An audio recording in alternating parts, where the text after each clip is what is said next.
Suite à la première vidéo que nous avons faite, où nous avons mis en avant certains ouvrages et certains auteurs, nous avons décidé de mettre à disposition en accès libre sous format audio un des livres d'enquête que nous avions mentionné dans notre vidéo précédente, Les Protocoles de Toronto de Serge Monast. Étant consommateur de livres audio entre autres, nous avions pour idée, depuis un certain temps, de partager nos lectures. La création de cette chaîne et cette première vidéo nous en donne maintenant l'occasion, d'autant plus qu'aujourd'hui l'heure est grave et qu'il est grand temps d'ouvrir les yeux sur la réalité de nos conditionnements. Le premier ouvrage que ma compagne va vous lire s'intitule donc Les Protocoles de Toronto, qui fut écrit par Serge Monast en 1995, qu'elle a lu à travers l'intégrale de Serge Monast, publiée aux éditions Had, qui regroupe 8 de ses livres les plus connus. Il s'agit donc, en fait, d'enquêtes journalistiques basées sur des faits prouvés et vérifiés. Les protocoles de Toronto se divisent en 2 documents, qui sont des comptes rendus de réunions secrètes d'un groupe s'appelant les 666. Le premier document date de 1967, et le deuxième de 1985. Voici ce sur quoi va porter cette première lecture. Quelques mots sur l'auteur. Serge Monast est né en 1945, à Montréal, au Québec, et est décédé en 1996 d'une crise cardiaque. Il était journaliste d'enquête, poète, essayiste et auteur internationalement reconnu, ayant obtenu de nombreux prix littéraires. Il créa l'Agence internationale de presse libre, où il a publié la plupart de ses enquêtes. Autrement dit, ses ouvrages ne sont pas le fruit de pensées philosophiques, tels ceux des philosophes ultra-médiatisés qu'il est inutile de citer ici, mais bel et bien des rapports d'enquête contenant des copies de documents preuves de l'époque. Il est bon de noter, pour finir, que les protocoles de Toronto furent publiés en 1995 et que Serge Monast est décédé d'une crise cardiaque en 1996 dans des conditions très étranges. Sur ce, on vous souhaite une bonne écoute. Lecture du livre Les Protocoles de Toronto, 666, année 0. 2 documents inédits, Panem et Circense et l'Aurore rouge. Introduction. Les Protocoles de Toronto. Fiction ou amère réalité? Fiction ou réalité? Qui peut dire? Quoi qu'il en soit, selon certaines informations obtenues en provenance de France, mais surtout à la révision des événements survenus depuis les 25 dernières années, il apparaît que le scénario décrit dans ce document nous permet de mieux comprendre ce qui, jusqu'à aujourd'hui, paraissait des plus incompréhensibles à plus d'un. Nous livrons en entier ce document avec, en plus, une analyse des nouvelles conditions économiques actuelles qui, en elles-mêmes, semblent plus que confirmer l'authenticité de ce dernier. Fin juin 1967. À Montréal, c'est l'Expo 67. À Ottawa, ce sont les derniers préparatifs du centenaire de la Confédération. Aux États-Unis, c'est la contestation à la guerre du Vietnam, et à travers le pays, le Flower Power. Nous sommes près des événements de mai 68 en France, de l'explosion du nationalisme au Québec, du festival Woodstock aux États-Unis. Mais en même temps, cette fin juin de 1967 marque les derniers préparatifs de la mise au point du plan de la chute des nations par les hautes instances de la franc-maçonnerie anglo-saxonne à Toronto, Canada. Cette réunion secrète, hautement confidentielle, est organisée par les 666. C'est ainsi qu'ils se nomment eux-mêmes, c'est-à-dire ceux qui dirigent les 6 plus grandes banques mondiales, les 6 plus grands consortiums énergétiques de la planète, dont le pétrole fait partie, les 6 plus grands consortiums de l'agroalimentaire, dont fait partie le contrôle des principales routes alimentaires du monde. Ces 666 étant les plus hauts responsables de la finance internationale vont définir, à l'intérieur de leur réunion, une stratégie commune en vue de la mainmise absolue sur le commerce mondial, sur la possession de l'arme énergétique, porte ouverte sur le XXIe siècle, et sur le contrôle international de l'agroalimentaire, lequel comprend aussi, pour eux, les consortiums pharmaceutiques comprenant à leur tour le marché mondial des vitamines et des vaccins. Leur plan se résume à 3 orientations majeures. L'économique, le politique et le social pour les années 70 et 80. S'il réussit, il doit irrémédiablement déboucher sur la prise du pouvoir mondial par la mise en place du nouvel ordre mondial, le même dont le président américain George Bush fera tant la promotion au début des années 90.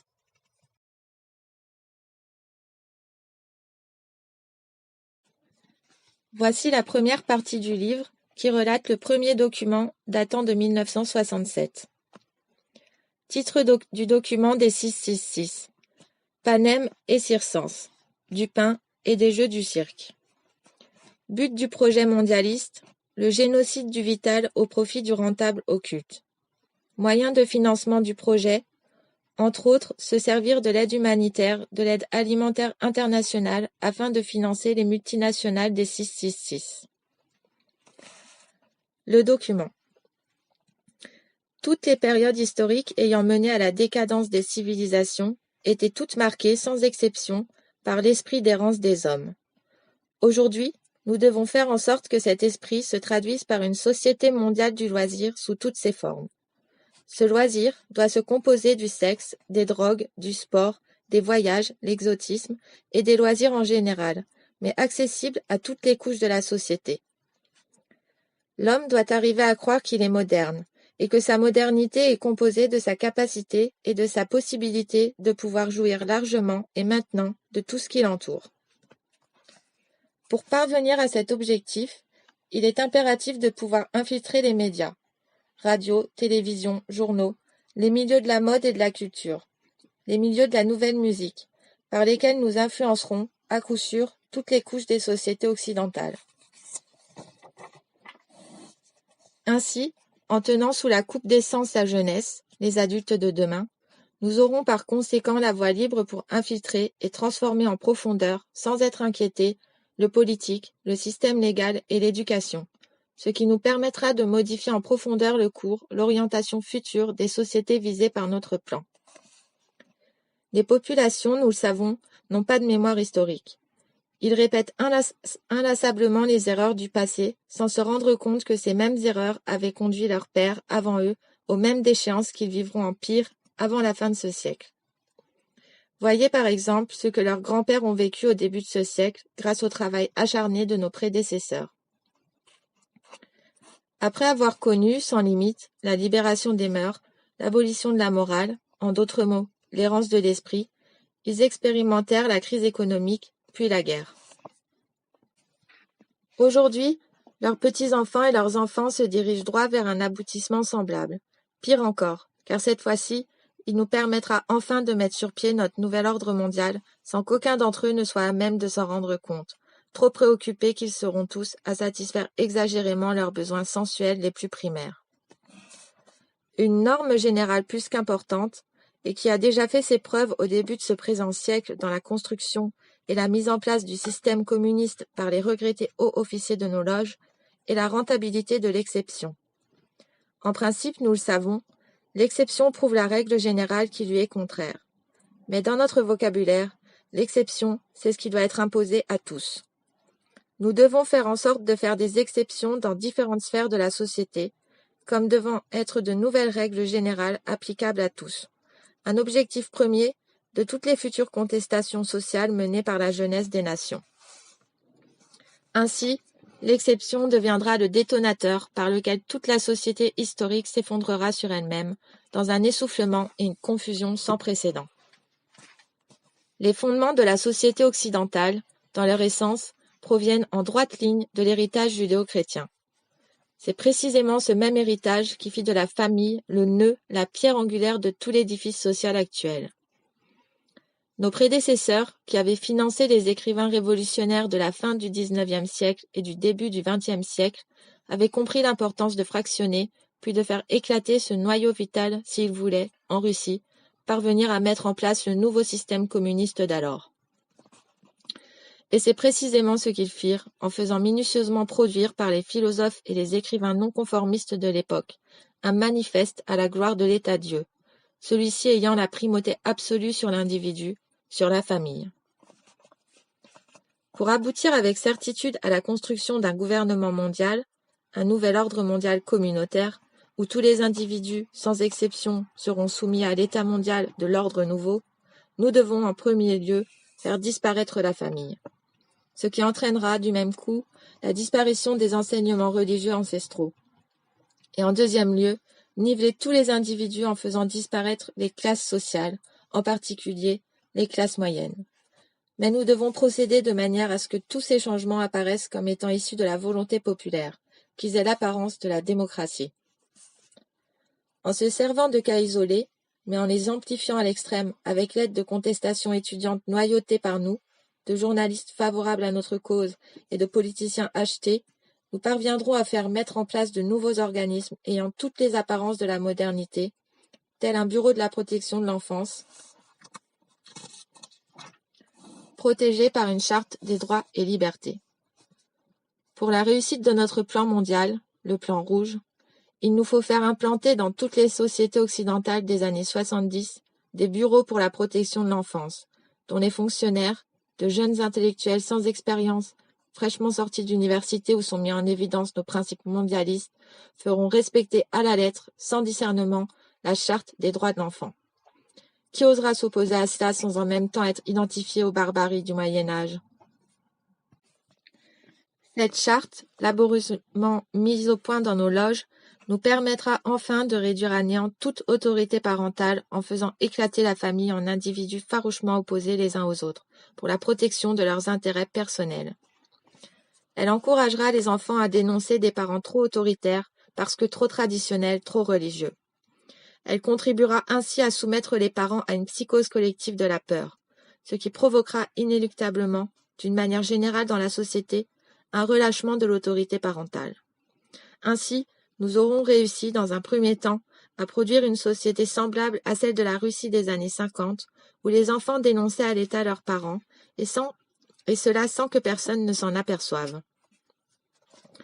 En transférant ainsi à l'État le rôle parental, il nous sera plus facile par la suite de nous accaparer, une par une, de toutes les responsabilités qui avaient été, jusqu'à date, du ressort exclusif des parents. C'est ainsi que nous pourrons faire considérer par tous comme étant un abus contre l'enfant l'enseignement religieux traditionnel d'origine judéo-chrétienne. Dans un même temps, mais à un autre niveau, nous ferons inscrire dans les plus hautes lois des nations que toutes les religions, les cultes, les pratiques religieuses de tout genre, y compris la sorcellerie et la magie, doivent toutes être respectées au même titre les unes que les autres. Ce sera par la suite d'une aisance déconcertante que de transférer ce rôle de l'État par rapport à l'enfant aux plus hautes instances internationales, telles les Nations Unies. Comprenons bien ceci. Notre but n'est pas de protéger les enfants ou qui que ce soit d'autre, mais bien de provoquer l'éclatement, puis la chute des nations, qui sont un obstacle majeur à la mise en place de notre nouvel ordre mondial. C'est la raison pour laquelle les bureaux de protection de l'enfance doivent être investis d'une autorité légale absolue. Ils doivent être en mesure, comme bon leur semblera, mais toujours sous le prétexte de la protection de l'enfant, de pouvoir retirer ces derniers de leurs milieux familiaux originels et les placer dans des milieux familiaux étrangers ou des centres gouvernementaux déjà acquis à nos principes mondialistes et religieux. Par conséquent, sera ainsi achevée la brisure définitive de la cellule familiale occidentale. Car sans la protection et la surveillance de leurs parents originaux, ces enfants pourront ainsi être définitivement handicapés dans leur développement psychologique et moral, et représenter, par voie de conséquence naturelle, des proies facilement adaptables à nos visées mondialistes. Pour la réussite assurée d'une telle entreprise, il est primordial que les fonctionnaires travaillant dans ces bureaux au service de l'État soient jeunes, sans expérience passée, imbus de théories que nous savons vides et sans efficacité, et surtout soient obsédés par l'esprit missionnaire de grands protecteurs de l'enfance menacée. Car pour eux, tous les parents doivent représenter des criminels en puissance, des dangers potentiels au bien-être de l'enfant, ici considéré comme étant un dieu. Un bureau de la protection de l'enfance et une charte des droits de l'enfant n'ont aucune raison d'être sans enfants menacés. De plus, les exceptions et les exemples historiques utilisés pour leur mise en place finiraient, tôt ou tard, par disparaître s'ils n'étaient pas constamment alimentés par de nouveaux cas se produisant sur une base continue. En ce sens, nous devons infiltrer le système d'éducation des nations pour y faire disparaître, sous le couvercle de la modernité et de l'évolution, l'enseignement de la religion, de l'histoire, de la bienséance, tout en diluant en même temps sous une avalanche d'expérimentations nouvelles dans le milieu de l'éducation, celui de la langue et des mathématiques. De cette manière, en enlevant aux jeunes générations toute base et toute frontière morale, toute connaissance du passé, donc toute fierté nationale, donc tout respect d'autrui, tout pouvoir par la connaissance du langage et des sciences, donc sur la réalité, nous contribuerons à fabriquer une jeunesse largement disposée à toutes les formes de délinquance. Dans ce nouvel univers morcelé par la peur des parents et leur abandon de toute responsabilité face à leurs enfants, nous aurons la voie libre pour former, à notre manière et selon nos objectifs premiers, une jeunesse où l'arrogance, le mépris, l'humiliation d'autrui seront considérés comme étant les nouvelles bases de l'affirmation de soi et de la liberté.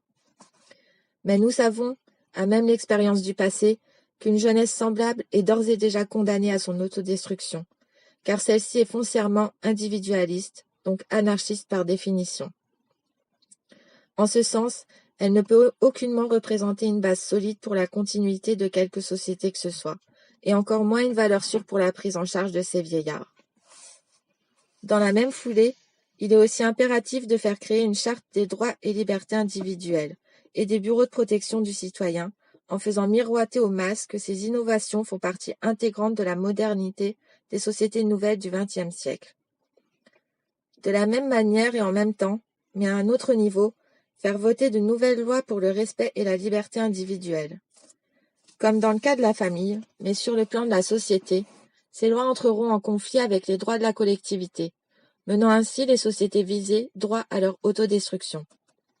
Car ici, l'inversion est totale. Ce n'est plus la société, le droit de la majorité, qui doit être protégé contre des individus pouvant la menacer, mais bien plutôt le droit de l'individu, qui se doit d'être protégé contre les menaces possibles de la majorité. Voilà le but que nous nous sommes fixés. Pour achever l'éclatement de la famille et du système d'éducation, donc de la société en général, il est primordial d'encourager la liberté sexuelle à tous les échelons de la société occidentale. Il faut réduire l'individu, donc les masses, à l'obsession de satisfaire leurs instincts primaires par tous les moyens possibles. Nous savons que cette étape représente le point culminant par lequel toute société finira par s'effondrer sur elle-même. N'en a-t-il pas été ainsi de l'Empire romain à son apogée et de toute civilisation semblable à travers l'histoire ? Par des hommes de science et des laboratoires financés par nos loges, nous avons réussi à faire mettre au point un procédé chimique qui révolutionnera toutes les sociétés occidentales et reléguera aux oubliettes pour toujours les principes moraux et religieux judéo-chrétiens.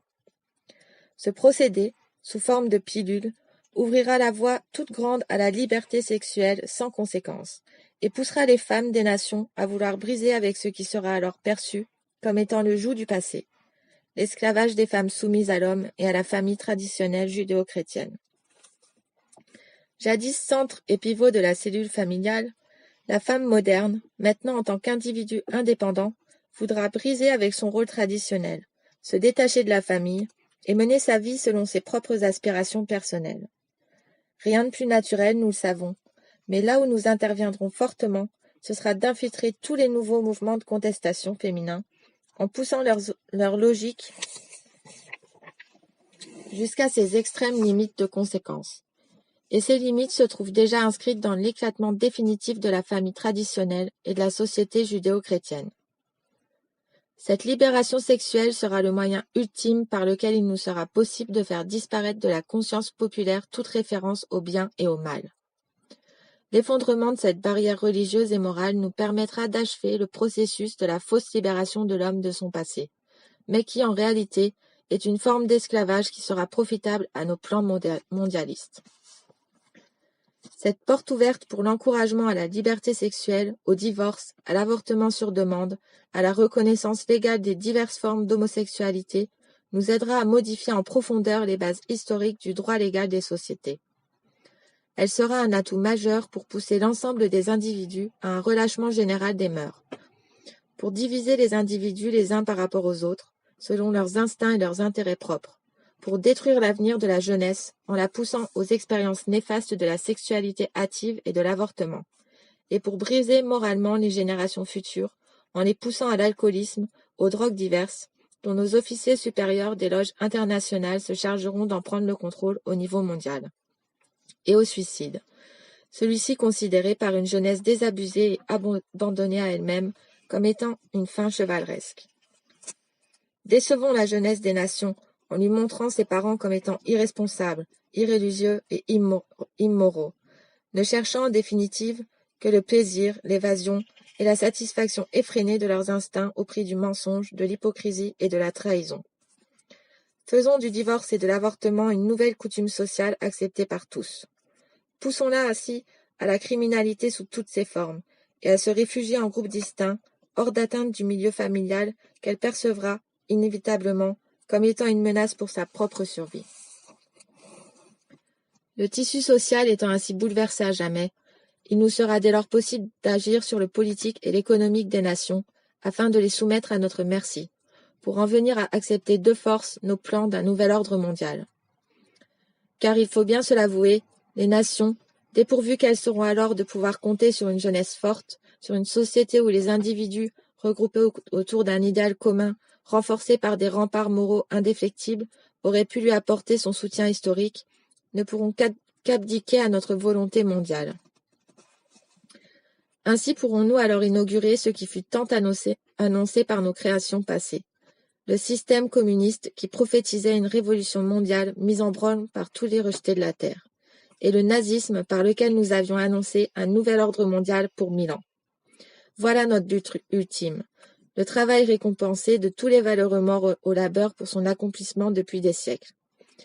Disons-le haut et fort, tous les frères des loges passées, morts dans l'anonymat pour la réalisation de cet idéal qu'il nous est maintenant possible de toucher du bout des doigts. Il est bien reconnu par tous que l'homme, une fois après avoir assuré ses besoins primaires, nourriture, habillement et gîte, est beaucoup plus enclin à être moins vigilant. Permettons-lui d'endormir sa conscience tout en orientant à notre guise son esprit, en lui créant, de pure pièce, des conditions économiques favorables. Donc, pendant cette période des années 70 où nos agents s'infiltreront partout dans les différentes sphères de la société pour faire accepter nos nouvelles normes dans l'éducation, le droit légal, le social et le politique, nous veillerons à répandre autour de lui un climat économique de confiance. Du travail pour tous, l'ouverture du crédit pour tous, des loisirs pour tous seront nos tandems pour la création illusoire d'une nouvelle classe sociale, la classe moyenne. Car une fois nos objectifs atteints, cette classe du milieu, située entre les pauvres séculaires et nous les riches, nous la ferons disparaître en lui coupant définitivement tout moyen de survie. En ce sens, nous ferons des États-nations les nouveaux parents des individus. À travers ce climat de confiance, où nos agents internationaux auront fait le nécessaire pour écarter tout spectre de guerre mondiale, nous encouragerons la centralisation à outrance pour l'État.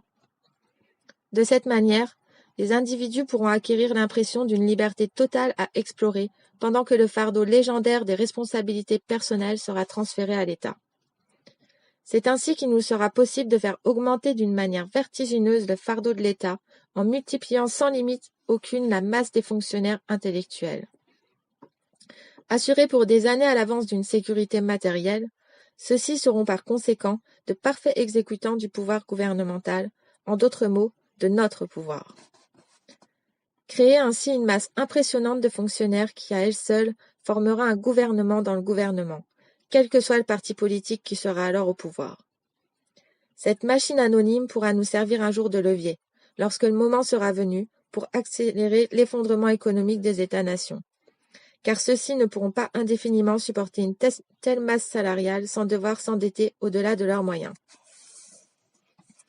D'un autre côté, cette même machine qui donnera une image froide et insensible de l'appareil gouvernemental, cette machine complexe et combien inutile dans beaucoup de ses fonctions, nous servira de paravent et de protection contre les populations. Car qui osera s'aventurer à travers les dédales d'un tel labyrinthe en vue de faire valoir ses doléances personnelles? Toujours pendant cette période d'étourdissement général, nous en profiterons aussi pour acheter ou éliminer, selon les nécessités du moment, tous les dirigeants d'entreprises, les responsables des grands organismes d'État, les centres de recherche scientifique dont l'action et l'efficacité risqueraient de donner trop de pouvoir aux États-nations. Il ne faut absolument pas que l'État devienne une force indépendante en elle-même, qui risquerait de nous échapper et de mettre en danger nos plans ancestraux. Nous veillerons aussi à avoir une mainmise absolue sur toutes les structures supranationales des nations. Ces organismes internationaux doivent être placés sous notre juridiction absolue. Dans le même sens, et pour garantir la rentabilité de notre influence auprès des populations, nous devrons contrôler tous les médias d'information. Nos banques verront donc à ne financer que ceux qui nous sont favorables, tandis qu'elles superviseront la fermeture des plus récalcitrants. Cela devrait en principe passer presque inaperçu dans les populations, absorbées qu'elles seront par leur besoin de faire plus d'argent et de se divertir. Nous devrons nous occuper à finaliser, dès maintenant, la phase de dérégionalisation des régions rurales amorcée au début de la crise économique de 1929. Surpeupler les villes était notre tandem de la révolution industrielle. Les propriétaires ruraux, par leur indépendance économique, leur capacité à produire la base de l'alimentation des États, est une menace pour nous et pour nos futurs plans. Entassés dans les villes, ils seront plus dépendants de nos industries pour survivre. Nous ne pouvons nous permettre l'existence de groupes indépendants de notre pouvoir. Donc, éliminons les propriétaires terriens en faisant d'eux des esclaves obéissants des industries étant sous notre contrôle. Quant aux autres, permettons-leur de s'organiser en coopératives agricoles que nos agents infiltreront pour mieux les orienter selon nos priorités futures. À travers l'État, attachons-nous à bien mettre en évidence le respect obligatoire de la diversité des cultures, des peuples, des religions, des ethnies, qui sont autant de moyens pour nous pour faire passer la liberté individuelle avant la notion d'unité nationale, ce qui nous permettra de mieux diviser les populations des États-nations et ainsi les affaiblir dans leur autorité et dans leur capacité de manœuvrer. Poussé à ses extrêmes limites, mais sur le plan international, ce concept, dans le futur, poussera les ethnies des différentes nations à se regrouper pour revendiquer, individuellement, chacune leur propre part du pouvoir, ce qui achèvera de ruiner les nations et les fera éclater dans des guerres interminables.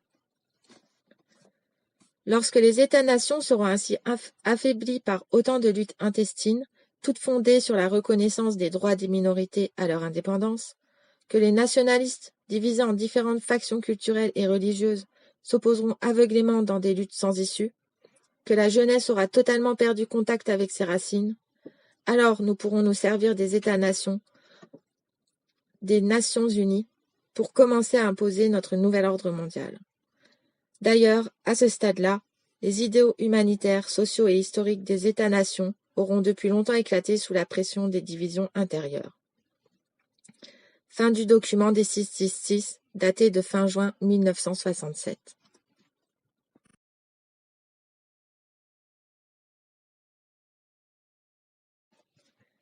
Voici le deuxième document, intitulé L'Aurore rouge, de 1985.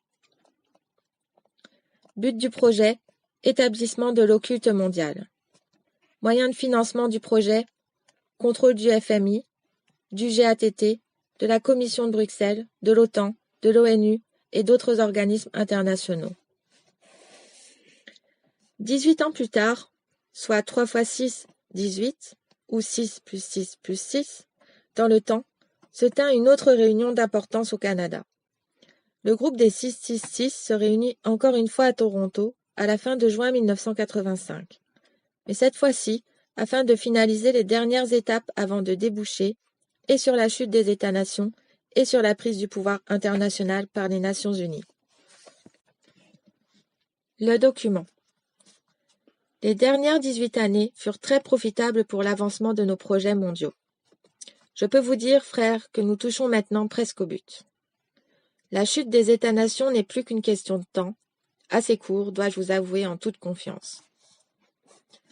Grâce à nos agents d'infiltration et à nos moyens financiers colossaux, des progrès sans précédent ont maintenant été accomplis dans tous les domaines de la science et de la technologie dont nous contrôlons financièrement les plus grandes corporations. Depuis les réunions secrètes avec M. de Rothschild dans les années 56, et qui avaient pour but de mettre au point le développement et l'implantation mondiale des ordinateurs, il nous est maintenant possible d'entrevoir la mise en place d'un genre d'autoroute internationale où toutes ces machines seraient reliées entre elles. Car comme vous le savez déjà, le contrôle direct et individuel des populations de la planète serait à tout le moins totalement impossible sans l'usage des ordinateurs, et leur rattachement électronique les uns par rapport aux autres en un vaste réseau mondial. Les machines d'ailleurs ont l'avantage de pouvoir remplacer des millions d'individus. De plus, elles ne possèdent ni conscience ni morale aucune, ce qui est indispensable pour la réussite d'un projet comme le nôtre. Surtout, ces machines accomplissent, sans discuter, tout ce qui leur est dicté.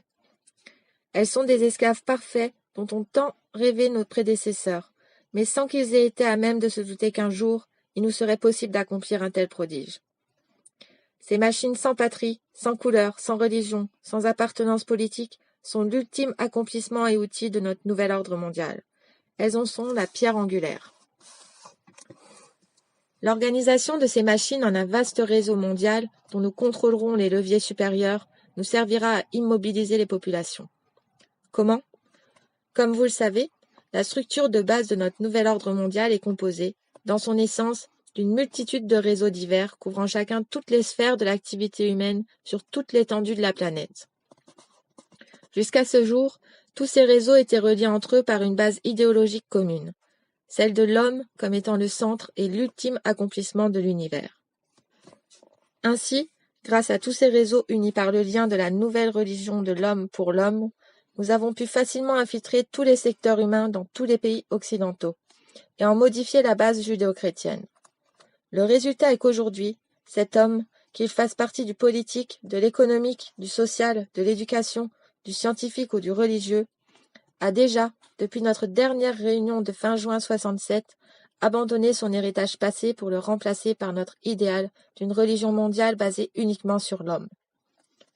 Coupé ainsi qu'il est dorénavant de ses racines historiques, cet homme n'attend plus en définitive que lui soit proposée une nouvelle idéologie. Celle-ci, bien entendu, est la nôtre, celle du village communautaire global, dont il sera le centre. Et c'est précisément ce que nous lui apporterons en l'encourageant à faire partie, corps et âme, de ce réseau électronique mondial, où les frontières des États-nations auront été à tout jamais abolies, anéanties jusqu'à leurs racines les plus profondes. Pendant que cet homme égaré sera absorbé par son enthousiasme aveugle à faire partie de sa nouvelle communauté mondiale, en faisant partie de ce vaste réseau d'ordinateurs, pour notre compte, nous verrons, à partir des leviers supérieurs qui lui seront cachés, à le ficher, à l'identifier, à le comptabiliser et à le rentabiliser selon nos propres objectifs. Car à l'intérieur de cette nouvelle société globale, aucun individu ayant un potentiel de rentabilité pour nous ne pourra nous échapper. L'apport constant de la technologie électronique devra nous assurer de tous les moyens pour ficher, identifier et contrôler tous les individus des populations de l'Occident. Quant à ceux qui ne représenteront aucune rentabilité exploitable pour nous, nous verrons à ce qu'ils s'éliminent d'eux-mêmes à travers toutes les guerres intestines locales que nous aurons pris soin de faire éclater ici et là en nous ayant servi et de la chute de l'économie des États-nations et des oppositions et revendications des divers groupes composant ces mêmes États. Voici donc la manière détaillée par laquelle nous procéderons d'ici 1998 pour paver la route à la naissance de notre gouvernement mondial. 1.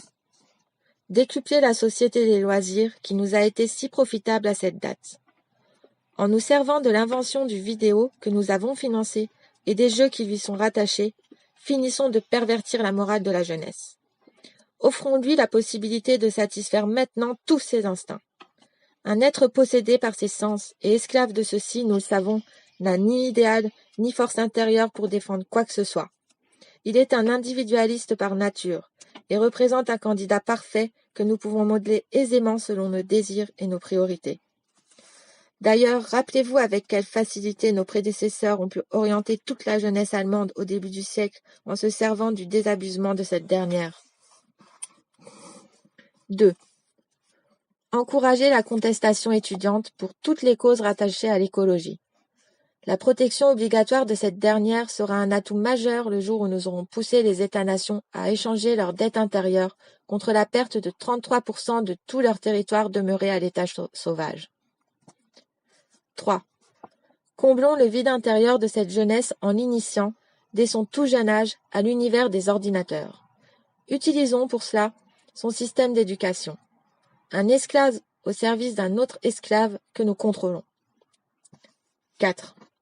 Sur un autre plan, établissons le libre-échange international comme étant une priorité absolue pour la survie économique des États-nations.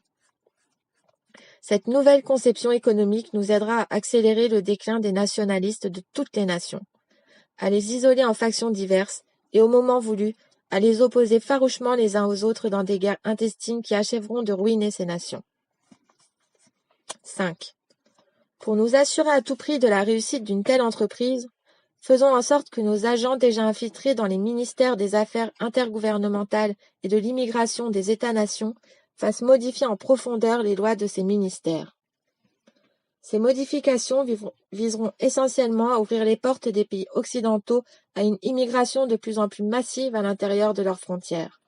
Immigration que nous aurons d'ailleurs provoquée en ayant pris soin de faire éclater ici et là de nouveaux conflits locaux. Par des campagnes de presse bien orchestrées dans l'opinion publique des États-nations ciblés, nous provoquerons chez celles-ci un afflux important de réfugiés qui aura pour effet de déstabiliser leur économie intérieure et de faire augmenter les tensions raciales à l'intérieur de leur territoire. Nous verrons à faire en sorte que des groupes d'extrémistes étrangers fassent partie de ces afflux d'immigrants, ce qui facilitera la déstabilisation politique, économique et sociale des nations visées. 6. Ce libre-échange qui, en réalité, n'en est pas un, car il est déjà contrôlé par nous tous au sommet de la hiérarchie économique, noyautons-le en 3 commissions latérales, celle de l'Asie, celle de l'Amérique et celle de l'Europe. Il nous apportera la discorde à l'intérieur des États-nations par la hausse du chômage reliée aux restructurations de nos multinationales. 7. Transférons lentement mais sûrement nos multinationales dans de nouveaux pays acquis à l'idée de l'économie de marché, tels les pays de l'Est de l'Europe, en Russie et en Chine par exemple. Nous nous fichons bien pour l'instant si leur population représente ou non un vaste bassin de nouveaux consommateurs. Ce qui nous intéresse, c'est d'avoir accès, en premier lieu, à une main-d'œuvre esclave, à bon marché et non syndiquée, que nous offrent ces pays et ceux du tiers-monde. D'ailleurs, leurs gouvernements ne sont-ils pas mis en place par nous? Ne font-ils pas appel à l'aide étrangère et auprès de nos fonds monétaires internationaux et de notre Banque mondiale? Ces transferts offrent plusieurs avantages pour nous. Ils contribuent à entretenir ces nouvelles populations dans l'illusion d'une libération économique, d'une liberté politique, alors qu'en réalité, nous les dominerons par l'appétit du gain et un endettement dont ils ne pourront jamais s'acquitter. Quant aux populations occidentales, elles seront entretenues dans le rêve du bien-être économique, car les produits importés de ces pays ne subiront aucune hausse de prix. Par contre, sans qu'elles s'en aperçoivent au début, de plus en plus d'industries seront obligées de fermer leurs portes à cause des transferts que nous aurons effectués hors des pays occidentaux. Ces fermetures augmenteront le chômage et apporteront des pertes importantes de revenus pour les États-nations. 8. Ainsi, nous mettrons sur pied une économie globale à l'échelle mondiale qui échappera totalement au contrôle des États-nations. Cette nouvelle économie sera au-dessus de tout. Aucune pression politique ou syndicale ne pourra avoir de pouvoir sur elle. Elle dictera ses propres politiques mondiales et obligera à une réorganisation politique, mais selon nos priorités à l'échelle mondiale. 9. Par cette économie indépendante, n'ayant de loi que nos lois, nous établirons une culture de masse mondiale. Par le contrôle international de la télévision, des médias, nous instituerons une nouvelle culture, mais nivelée, uniforme pour tous, sans qu'aucune création future ne nous échappe. Les artistes futurs seront à notre image ou bien ne pourront survivre. Fini donc ce temps où des créations culturelles indépendantes mettaient à tout moment en péril nos projets mondialistes, comme cela fut si souvent le cas dans le passé. 10. Par cette même économie, il nous sera alors possible de nous servir des forces militaires des États-nations, telles celles des États-Unis, dans des buts humanitaires. En réalité, ces forces nous serviront à soumettre des pays récalcitrants à notre volonté. Ainsi, les pays du tiers-monde et d'autres semblables à eux ne pourront pas être en mesure d'échapper à notre volonté de nous servir de leur population comme main-d'œuvre esclave. 11. Pour contrôler le marché mondial, nous devrons détourner la productivité de son but premier, libérer l'homme de la dureté du travail. Nous l'orienterons en fonction de la retourner contre l'homme en asservissant ce dernier à notre système économique, où il n'aura pas le choix de devenir notre esclave et même un futur criminel. 12. Tous ces transferts à l'étranger de nos multinationales et la réorganisation mondiale de l'économie auront pour but, entre autres, de faire grimper le chômage dans les pays occidentaux. Cette situation sera d'autant plus réalisable parce qu'au départ, nous aurons privilégié l'importation massive des produits de base à l'intérieur des États-nations, et du même coup, nous aurons surchargé ces États par l'emploi exagéré de leur population à la production de services qu'ils ne pourront plus payer. Ces conditions extrêmes multiplieront par millions les masses d'assistés sociaux de tout genre, d'illettrés et de sans-abri. 13. Par des pertes de millions d'emplois dans le secteur primaire, à même les évasions déguisées de capitaux étrangers hors des États-nations, il nous sera ainsi possible de mettre en danger de mort l'harmonie sociale par le spectre de la guerre civile. 14. Ces manipulations internationales des gouvernements et des populations des États-nations nous fourniront le prétexte d'utiliser notre FMI pour pousser les gouvernements occidentaux à mettre en place des budgets d'austérité sous le couvercle de la réduction illusoire de leur dette nationale, de la conservation hypothétique de leur code de crédit international et de la préservation impossible de la paix sociale. 15. Par ces mesures budgétaires d'urgence, nous briserons ainsi le financement des États-nations pour tous leurs méga-projets qui représentent une menace directe à notre contrôle mondial de l'économie. 16. D'ailleurs, toutes ces mesures d'austérité nous permettront de briser les volontés nationales de structures modernes dans les domaines de l'énergie, de l'agriculture, du transport et des technologies nouvelles. 17. Ces mêmes mesures nous offriront l'occasion rêvée d'instaurer notre idéologie de la compétition économique. Celle-ci se traduira, à l'intérieur des États-nations, par la réduction volontaire des salaires, les départs volontaires avec remise de médailles pour services rendus, ce qui nous ouvrira les portes à l'instauration partout de notre technologie de contrôle. Dans cette perspective, tous ces départs seront remplacés par des ordinateurs à notre service. 18. Ces transformations sociales nous aideront à changer en profondeur la main-d'œuvre policière et militaire des États-nations. Sous le prétexte des nécessités du moment, et sans éveiller de soupçons, nous nous débarrasserons une fois pour toutes de tous les individus ayant une conscience judéo-chrétienne. Cette restructuration des corps policiers et militaires nous permettra de limoger sans contestation le personnel âgé, de même que tous les éléments ne véhiculant pas nos principes mondialistes. Ceux-ci seront remplacés par de jeunes recrues dépourvues de conscience et de morale, et déjà toutes entraînées et favorables à l'usage inconsidéré de notre technologie de réseau électronique. 19. Dans un même temps, et toujours sous le prétexte de coupures budgétaires, nous veillerons au transfert des bases militaires des États-nations vers l'Organisation des Nations Unies. 20. Dans cette perspective, nous travaillerons à la réorganisation du mandat international des Nations Unies. De force de paix sans pouvoir décisionnel, nous l'amènerons à devenir une force d'intervention où seront fondues, en un tout homogène, les forces militaires des États-nations. Ceci nous permettra d'effectuer, sans combat, la démilitarisation de tous ces États, de manière à ce qu'aucun d'entre eux, dans l'avenir, ne soit suffisamment puissant, indépendant, pour remettre en question notre pouvoir mondial. 21. Pour accélérer ce processus de transfert, nous impliquerons la force actuelle des Nations Unies dans des conflits impossibles à régler. De cette manière, et avec l'aide des médias que nous contrôlons, nous montrerons aux populations l'impuissance et l'inutilité de cette force dans sa forme actuelle. La frustration aidant, et poussée à son paroxysme au moment voulu, poussera les populations des États-nations à supplier les instances internationales de former une telle force multinationale au plus tôt, afin de protéger à tout prix la paix. 22. L'apparition prochaine de cette volonté mondiale d'une force militaire multinationale ira de pair avec l'instauration, à l'intérieur des États-nations, d'une force d'intervention multijuridictionnelle. Cette combinaison des effectifs policiers et militaires, créée à même le prétexte de l'augmentation de l'instabilité politique et sociale grandissante à l'intérieur de ces États croulant sous le fardeau des problèmes économiques, nous permettra de mieux contrôler les populations occidentales. Ici, l'utilisation à outrance de l'identification et du fichage électronique des individus nous fournira une surveillance complète de toutes les populations visées. 23. Cette réorganisation policière et militaire intérieure et extérieure des États-nations permettra de faire converger le tout vers l'obligation de la mise en place d'un centre mondial judiciaire.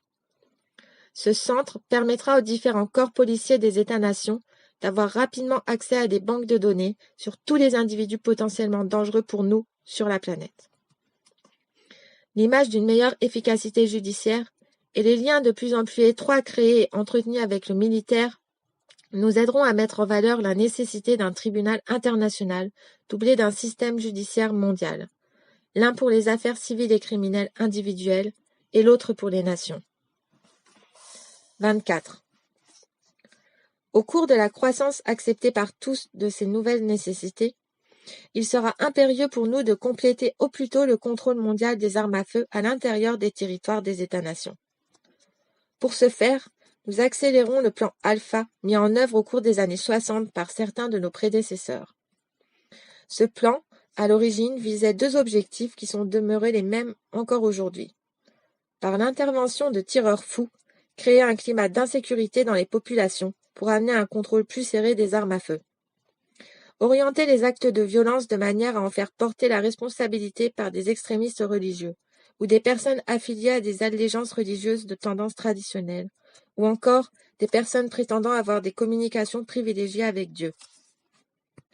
Aujourd'hui, afin d'accélérer ce contrôle des armes à feu, nous pourrons utiliser la chute des conditions économiques des États-nations qui entraînera avec elle une déstabilisation complète du social, donc augmentation de la violence.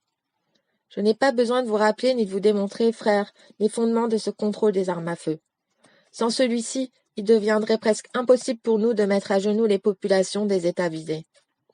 Rappelez-vous avec quel succès nos prédécesseurs ont pu contrôler l'Allemagne de 1930 avec les nouvelles lois mises en application à l'époque. Lois d'ailleurs sur lesquelles sont fondées les lois actuelles des États-nations pour ce même contrôle. 25. Les dernières étapes se rapportent à la phase oméga, expérimentée à partir des expérimentations effectuées au début des années 70. Elle renferme la mise en application, à l'échelle mondiale, des armes électromagnétiques. Les changements de climat entraînant la destruction des récoltes, la faillite dans ces conditions des terres agricoles, la dénaturation, par moyens artificiels, des produits alimentaires de consommation courante, l'empoisonnement de la nature par une exploitation exagérée et inconsidérée, et l'utilisation massive de produits chimiques dans l'agriculture. Tout cela, frères, mènera à la ruine assurée des industries alimentaires des États-nations. L'avenir du contrôle des populations de ces États passe obligatoirement par le contrôle absolu, par nous, de la production alimentaire à l'échelle mondiale, et par la prise de contrôle des principales routes alimentaires de la planète. Pour ce faire, il est nécessaire d'utiliser l'électromagnétique, entre autres, pour déstabiliser les climats des États les plus productifs sur le plan agricole. Quant à l'empoisonnement de la nature, elle sera d'autant plus accélérée que l'augmentation des populations l'y poussera sans restriction. 26. L'utilisation de l'électromagnétique pour provoquer des tremblements de terre dans les régions industrielles les plus importantes des États-nations contribuera à accélérer la chute économique des États les plus menaçants pour nous, de même qu'à amplifier l'obligation de la mise en place de notre nouvel ordre mondial. 27. Qui pourra nous soupçonner? Qui pourra se douter des moyens utilisés? Ceux qui oseront se dresser contre nous en diffusant de l'information quant à l'existence et au contenu de notre conspiration deviendront suspects aux yeux des autorités de leur nation et de leur population. Grâce à la désinformation, au mensonge, à l'hypocrisie et à l'individualisme que nous avons créé au sein des peuples des États-nations, l'homme est devenu un ennemi pour l'homme. Ainsi, ces individus indépendants, qui sont des plus dangereux pour nous justement à cause de leur liberté, seront considérés par leurs semblables comme étant des ennemis et non des libérateurs. L'esclavage des enfants, le pillage des richesses du tiers-monde, le chômage, la propagande pour la libération de la drogue, l'abrutissement de la jeunesse des nations, l'idéologie du respect de la liberté individuelle diffusée au sein des églises judéo-chrétiennes et à l'intérieur des États-nations, l'obscurantisme considéré comme une base de la fierté, les conflits interethniques et notre dernière réalisation, les restrictions budgétaires.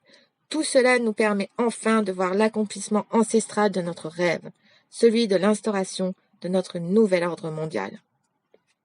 Fin du document de fin juin 1985.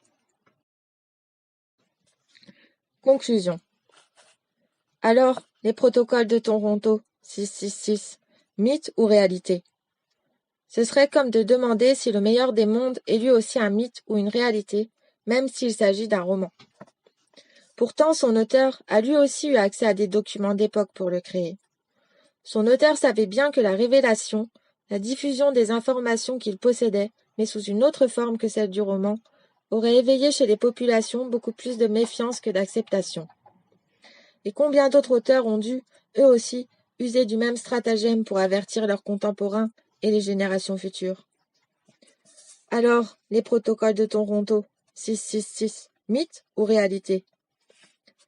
L'urgence de la situation actuelle, celle engendrée par le début des restrictions budgétaires qui marquent le commencement de la fin, la réalisation proche du nouvel ordre mondial occulte, ne permettait pas la rédaction d'un roman, ce qui aurait pris trop de temps dans le contexte présent. Mais l'impact provoqué quant à la révélation de ces documents est tout de même important, car leur publication aura pour effet de placer sur la défensive ceux qui en sont à l'origine. Ce qui est souhaité ici, c'est qu'au-delà de la désinformation véhiculée et entretenue par des politiciens sans scrupules et par des gens apeurés face à la possibilité de perdre des intérêts personnels, chaque lecteur puisse réfléchir, se regrouper avec d'autres semblables à lui et prendre maintenant des moyens pour survivre face à ce qui vient. Même si ma vie est en danger à cause de la diffusion d'informations comme celle-ci, la vôtre l'est encore plus par l'ignorance de ces mêmes informations. Alors, les protocoles de Toronto 666, mythe ou réalité? À vous de répondre. À vous de voir, dans les événements récemment passés et futurs, si ces documents appartiennent au domaine de la fiction ou de la réalité. À vous de réaliser que la peur n'a d'autre objet que de vous paralyser et de vous placer à la merci de ceux qui ne veulent que vous contrôler pour mieux vous asservir selon leurs intérêts, qui en fin de compte ne sont pas les vôtres. Alors, les protocoles de Toronto 666, mythe ou réalité? Serge Monast, journaliste d'enquête, fin mars 1995. Le livre d'enquête de Serge Monast s'achève ici, après la retranscription de ces deux comptes rendus de réunions successives du groupe 666 qui furent portés à sa connaissance, agrémentés de quelques commentaires de l'auteur. Des documents secrets qu'il prit le parti de publier à travers l'Agence internationale de presse libre, qu'il a lui-même créée, dans le but de porter à la connaissance du public et du plus grand nombre des informations d'ordre capital et d'une gravité sans commune mesure qui nous sont habituellement cachées. Son but, nous permettre d'acquérir la connaissance, celle de la réalité des mécanismes politiques, économiques, sociaux, militaires, médicaux et religieux qui nous entourent et qui nous conditionnent à vivre sous un statut d'esclave, de notre naissance à notre mort. Celle de la réalité de l'existence d'un groupuscule de l'ombre, régnant en maître sur le bétail humain que nous sommes pour eux depuis des siècles. Car au fond, un esclave n'ayant pas conscience de son statut, ne représente-t-il pas le meilleur serviteur que l'on puisse avoir? Alors, à notre tour de vous poser cette question. Les protocoles de Toronto, mythe ou réalité? Ou devrais-je plutôt dire, vérité ou réalité? Tant cette enquête parle d'elle-même à qui veut bien l'entendre. Tant les informations de ces documents concordent avec le déroulé des événements socio-économiques et culturels de notre pays, et plus largement, avec celui du monde planétaire. J'insiste sur le fait que 53 ans se sont déroulés depuis la rédaction du premier compte-rendu des 666, et pour autant, ces écrits restent frappants d'actualité. J'insiste également sur le fait que de nombreux autres ouvrages corroborent les dires de Serge Monast au sujet de la conspiration internationale, des ouvrages que nous vous ferons découvrir petit à petit sur cette chaîne. Certains de ces ouvrages sont bien plus vieux que celui sur lequel porte cette lecture, car nombreux ont été, dans le passé, des êtres courageux qui tentèrent de nous informer, des êtres courageux qui tentèrent de nous alerter de l'urgence de notre condition ici-bas, et nombreux furent ceux qui décédèrent dans des circonstances suspectes. Il est bon de savoir que Serge Monast était loin d'être l'auteur blacklisté et menacé qu'il devint à partir des années 90, période à laquelle il débuta la publication de ses livres d'enquête sur la conspiration mondiale contre l'humanité. Sachez qu'il fut écrivain, journaliste, éditeur, rédacteur en chef de revues, ex-professeur en service social, ex-chercheur en sociologie, ex-professeur au secondaire en sciences pures et conférencier. Il fut lauréat d'au moins 49 prix littéraires internationaux. Je vous passe ici l'énumération de ces prix. Le tout lui ayant été accordé pour des œuvres en poésie, pour des essais et pour des romans. Il fut publié dans l'Anthologie des poètes américains aux États-Unis. Durant l'automne 76, le gouvernement du Québec lui défraya les coûts d'un voyage de 10 jours en France, pour lui permettre d'aller y recevoir 2 médailles d'or internationales. L'Agence canadienne de presse à Paris commenta l'événement à l'époque. Pendant l'automne 1979, un organisme international en Suisse l'invita afin qu'il apporte son aide à l'organisation d'un prochain congrès international qui devait porter sur l'avenir de l'homme, et auquel il devait assister plusieurs lauréats du prix Nobel. Si je prends le temps de faire cette parenthèse fastueuse sur la carrière littéraire de Serge Monast, c'est pour démontrer à quel point cet homme était reconnu et honoré dans son art par ses pairs et par les instances référentes des milieux littéraires, jusqu'à ce qu'il franchisse la ligne rouge du système à partir des années 90, en menant à bien la plus belle des missions qu'un être puisse se donner, celle du devoir d'informer, sincère et véritable, afin de nous permettre de reprendre notre destinée en main par le biais du déconditionnement et de la connaissance. Comprenez donc que cet homme était considéré comme une référence littéraire à l'international, jusqu'à ce qu'il débute sa mission de divulgation. Une mission qu'il s'entêta à poursuivre courageusement, malgré les nombreuses menaces et les pressions que sa famille et lui n'ont cessé de subir. À travers ces quelques explications, nous souhaitions donc lui rendre hommage et rendre hommage à son travail, ainsi qu'au travail de tous les lanceurs d'alerte, distillés partout sur le globe, qui œuvrent en faveur de la libération complète et totale de l'homme. À notre tour désormais, tels des fourmis, de reprendre le flambeau de cette mission de divulgation et de libération des consciences, chacun à notre manière, afin qu'un nombre toujours plus grand de nos concitoyens soit au fait de ces réalités. Car notre meilleure arme est et restera d'abord la connaissance. Merci à tous de nous avoir suivis et écoutés. N'hésitez pas à laisser vos impressions et à échanger via les commentaires. On vous souhaite une bonne journée, une belle soirée, et n'oubliez pas que seule la vérité perdure à l'épreuve du temps. Continuez à cultiver vos idées et vos convictions. À bientôt pour une nouvelle lecture d'enquête de Serge Monast. L'accumulation de richesses, le vol, toutes les exactions qui s'accompagnent de tout ça. Les multinationales, c'est eux qui gèrent le monde. Que vous le voulez ou vous le voulez pas. Nos droits les plus fondamentaux, ils sont en train d'être bafoués. Ils ont créé une guerre économique. C'est un seul et même système. Je suis là, partout, j'ai resserré les murs, j'ai imposé ma surveillance, caméra partout dans les rues, j'ai approfondi les frontières, un rempart pour le tiers-monde, un champ de tir pour les enfants, histoire que les affaires montent. Je ne défends pas l'être humain, je défends les capitaux, j'instaure les règles du commerce en faveur des occidentaux. Je suis l'art de piller en sans croire qu'on ne vole rien, au service de la croissance et droits de l'homme, j'en rigole bien. Je me cache derrière des idéologies pour que l'opinion soit d'accord. J'ai imposé la biométrie sur vos passeports, j'ai fabriqué la peur pour que tout le monde soit sur écoute, car moi je veux tout répertorier, moi je veux des chiffres et des codes barres. Je contrôle vos esprits par le biais des médias, vous êtes à ma merci, les pieds embourbés dans l'inertie, car vous vous croyez libre, mais formaté depuis l'école pour vous apprendre la hiérarchie à toujours obéir aux ordres. Je suis l'ordre mondial, l'ordre créé par les puissants, confréries, chefs de multinationales, politiques économiques. Je suis la conjoncture imposée à la planète, j'ai instauré ma dictature. Je suis l'ordre mondial, l'ordre créé par les puissants, confréries, chefs de multinationales, politiques économiques. Je suis la conjoncture imposée à la planète, j'ai anéanti le pouvoir national.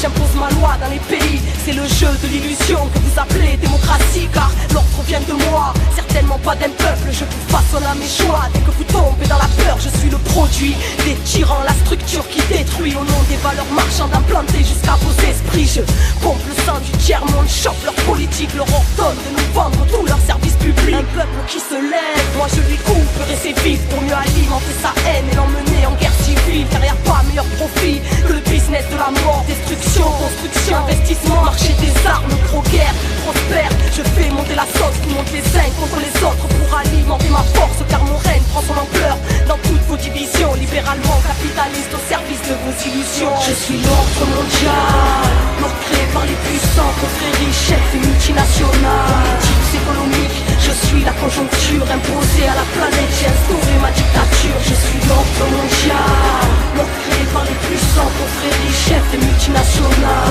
Politiques économiques.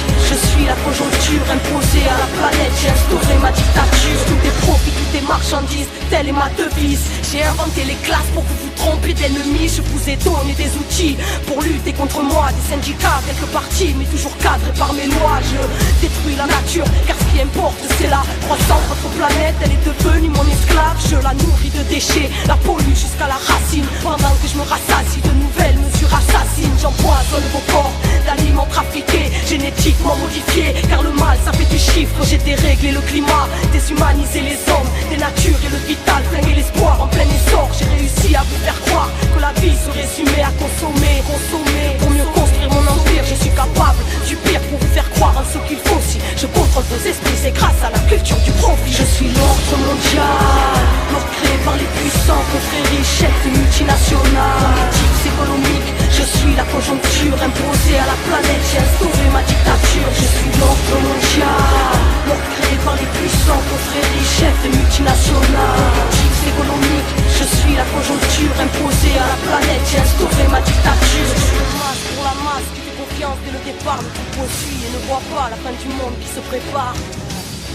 Je suis l'ordre mondial, nouvel ordre mondial, partout sur la planète.